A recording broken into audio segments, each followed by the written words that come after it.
Un auteur contemporain a dit: seuls ceux qui se préoccupent de toi peuvent t'entendre lorsque tu es silencieux. Bonjour, comment vous avez passé la nuit?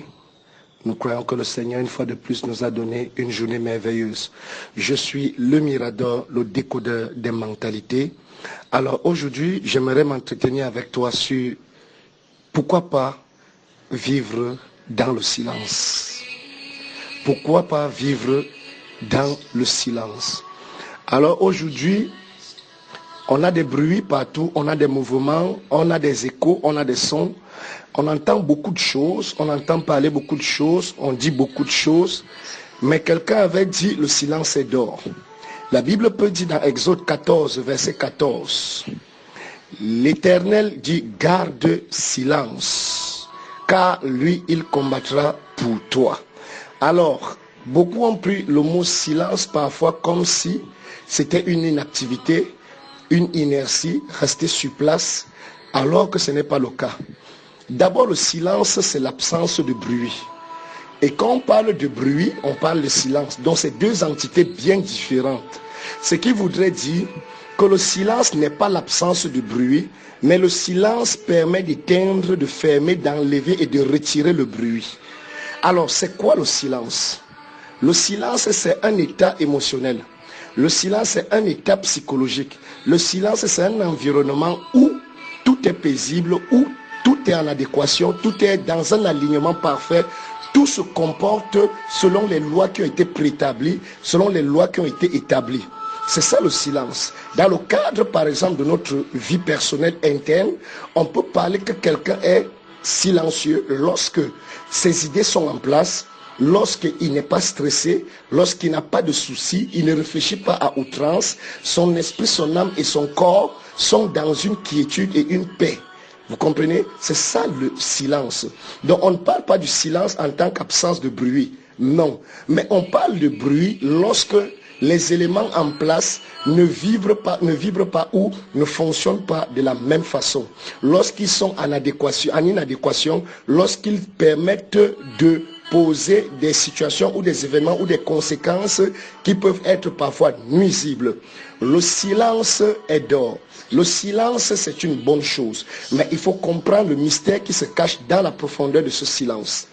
Alors, beaucoup de personnes peuvent être calmes, mais ne sont pas silencieuses. Et on a l'habitude de dire que le calme est profond. Ce qui voudrait dire quoi? Le calme voudrait dire une tranquillité. Mais cela ne stipule pas le silence. Quelqu'un pourrait ne pas parler, la personne est calme, mais cependant à l'intérieur de cette personne, il y a tellement de choses qui se passent. La personne bavarde, la personne parle avec son subconscient, son moi intérieur, la personne peut être en train de critiquer, porter des critiques, en train de raisonner, en train des idées qui défilent à tout azimut. Et après, on dit, mais pourquoi telle personne qui est calme n'obtient pas des résultats? Et bien simplement parce que quoi? Parce que la personne peut être calme, ne parle pas physiquement, mais à l'intérieur d'elle-même, il n'y a pas le calme. La personne bavarde, la personne discute, la personne fait beaucoup, je dis bien beaucoup de désordre. Il n'y a pas l'ordre à l'intérieur de cette personne, il n'y a pas un alignement parfait entre son esprit, son âme et son corps, ses émotions, d'où il y a ce qu'on appelle le désordre. Donc quelqu'un peut être calme, mais forcément la personne n'est pas pour autant dans le silence. Alors, moi j'aimerais inviter quelqu'un dans le silence. Le silence, ce sera cette capacité que tu auras de pouvoir te lever le matin et de ne pas être stressé. Tu t'es débarrassé de tout ce que tu as pu ramasser qui te troublait, de tout ce qui pouvait te préoccuper, te choquer dans la pensée. Nous avons vécu tous dans un environnement parfois pas trop bien dans l'enfance, où papa pouvait nous insulter, maman alcoolique et j'en passe. On a vécu chez des oncles, chez des tantes, on a grandi avec des blessures, on a grandi avec beaucoup de choses, beaucoup. Moi par exemple, on avait l'habitude de me dire, toi tu es un vaurien, enfant sans avenir, enfant bâtard. J'ai grandi avec de tels concepts dans mon esprit, ce qui faisait en sorte que lorsque parfois même je n'étais plus dans un tel environnement, ces idées pouvaient traverser la tête au point où je doutais de moi. Pourquoi? Parce qu'il n'y avait pas le silence en moi. Je n'étais pas silencieux, ça veut dire que je n'avais pas la paix. À l'intérieur de moi, il y avait du bruit. Quel était ce bruit? La peur. Quel était ce bruit? Le doute. Quel était ce bruit? Le manque de confiance en moi. Pourquoi? À cause des paroles que j'avais écoutées, à cause de l'écho sonore des mots qu'on m'avançait, qui est venu poser quoi? Le bruit. Le bruit, c'est quelque chose qui dérange. Le bruit, c'est quelque chose qui met mal à l'aise. Et la plupart de ces paroles qu'on a encaissées nous mettent aujourd'hui mal à l'aise.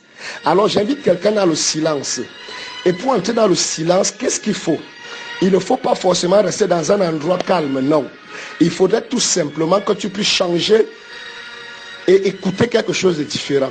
Écoute en abondance quelque chose de différent et tu vas puger ton subconscient ainsi et les nouvelles informations que tu auras à mettre vont prendre la place comme une carte mémoire pour inscrire de nouveaux documents. Tu vas effacer les anciens documents et les nouveaux documents prendront la place. C'est ainsi que ça se passe. Alors, il faudrait que tu cultives l'habitude de plus écouter ce que tu aimes. T'entourer de gens qui parlent ce que tu voudrais faire, parle ta vision, parle ta destination et non toujours des gens qui vont parler ton passé, parler le découragement, comme on dit qui se ressemble, s'assemble. Moi j'ai banni ce concept de ma vie. Je refuse de m'assembler avec les gens qui me ressemblent. Je veux m'assembler avec les gens qui me dépassent parce qu'ils vont me pousser à bosser, à refuser mon statu quo et aller de l'avant. Entoure-toi des meilleures images, entoure-toi des meilleures personnes, entoure-toi des meilleures idées. Même si ces gens ne sont pas tes amis, même s'ils ne te donnent rien, ou le fait d'être au milieu d'eux va te pousser à écouter quelque chose de différent. Romains 10, 17 dit, la foi vient de ce qu'on entend, et ce qu'on entend vient de la parole de Dieu. Mais j'ai dit aussi, l'égarement vient de ce que tu entends. Et ce que tu entends peut t'amener à stresser et te décourager. Alors dès aujourd'hui, pratique le silence. Mais quel est ce silence? Écoute tout ce qui te donnera la paix. Écoute tout ce qui va te pousser ou t'amener à prendre de très bonnes décisions. Écoute tout ce qui pourra t'amener à être, je veux dire comment, être silencieux, si je peux me répéter, qui va t'amener à faire des choses qui vont faire progresser ta vie. Et non passer le temps à prononcer des paroles, des mots qui seront toujours là pour nuire à la vie des gens, nuire à ta propre vie, nuire à ton destin. Voilà, aujourd'hui tu es prévenu, car les conséquences sont très graves. Souviens-toi, seuls ceux qui se préoccupent de toi peuvent t'entendre lorsque tu es silencieux. Que Dieu te bénisse. Je suis le décodeur des mentalités, le Mirador. On se retrouve demain encore pour une autre exhortation. Shalom. God bless you.